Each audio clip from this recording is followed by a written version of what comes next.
The players and the fans today have been struggling with the heat and trying to stay hydrated out here, but they don't seem to be that affected by the wildfire smoke that's coming down. But they do hope for the best for the people near those fires. I am here in front of the Corey fire that still sits at 341 acres, but the good news is the amount of firefighters that were here yesterday has now doubled today.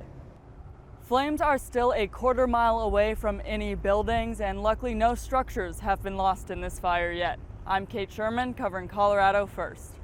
It's supposed to get up to 100 degrees today here in Colorado, and one of the many ways people are choosing to cool down is by rafting down the Cashley-Poudre River.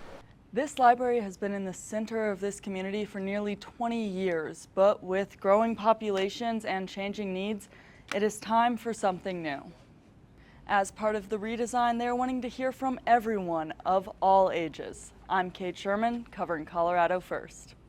I am here in Civic Center Park for the annual Independence Eve Festival, where they have food, vendors, live music, and soon to be a drone show. Now a controversial story of a man who refuses to evacuate from the Alexander Mountain fire. New research shows Gen X and millennials have a higher risk of developing cancer than older generations.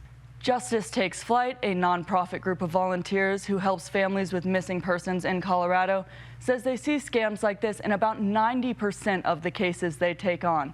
And unfortunately, as AI becomes more sophisticated and widespread, these scams will only become more believable.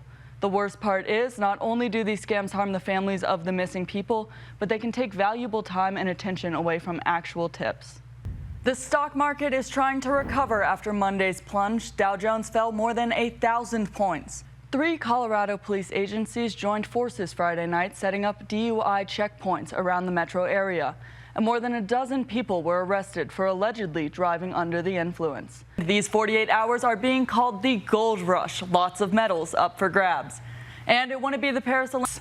The World Dog Surfing Championship happened in Northern California this past weekend. Dan and Justina Oldehoff were camping in Wyoming with their son and dog when their Ring camera caught something they could have never imagined: a fire ripping through their home. And now they have been shocked again by the amount of support their community has shown them in this time of need. Someone willing to move out of their home to go stay with her mom, for us to stay there, for us to have a roof over our head and some stability for our kid. Dan and Justina have run a nonprofit organization out of their home, helping NICU parents after losing their first son, Carter, back in 2019. When that happened, they started a foundation called Carter's Cause. And they've been helping families that are going through NICU journeys and also loss as well. And all of those packages and foundation and supplies, all of that effort has been put on pause now because it was all destroyed in the fire. But luckily, Carter's ashes was one of the very few things firefighters were able to rescue.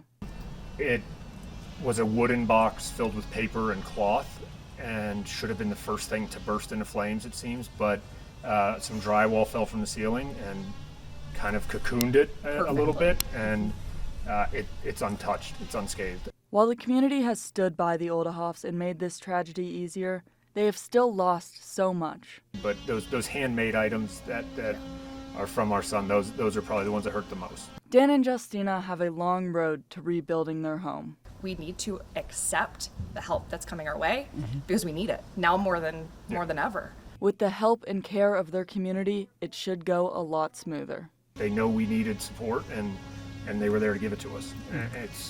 It's been nationwide, really, the support we've been given.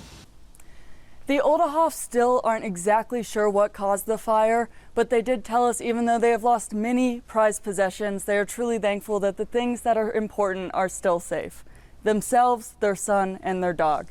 In Littleton, this is Kate Sherman, covering Colorado First. The city of Wheat Ridge recently started using drones on their police calls. One of their most recent successes was sending a drone into a building to do a sweep of it before officers even entered. It's a great real-time information tool for us in a variety of different circumstances. Officers are also able to use drones to find missing people, track traffic accidents, and many more uses that all focus heavily on safety. Say if there is a bad actor who is hiding and means to do us harm, I'd much rather them harm the drone than a person in uniform in our department. And, you know, this doesn't get talked about all the time, but our job is also to make sure that the suspect is safe as well. These drones help to keep more than just people safe too. We would also rather still send a drone in before a dog even. And they can take a lot more setup than your normal recreational drone. So we're checking weather conditions, obstacles, checking the props, battery seal. I've already removed. The SD card is inserted. I checked that before my shift this morning. Antenna positioning, GPS signal, and battery. The drones cost thousands, but Wheat Ridge PD's Alex Rose says it's a small price to pay for safety for all. At the end of the day, I mean, we could talk about the dollars and cents and the cost of all these things, but I think the value of the life is more important than anything.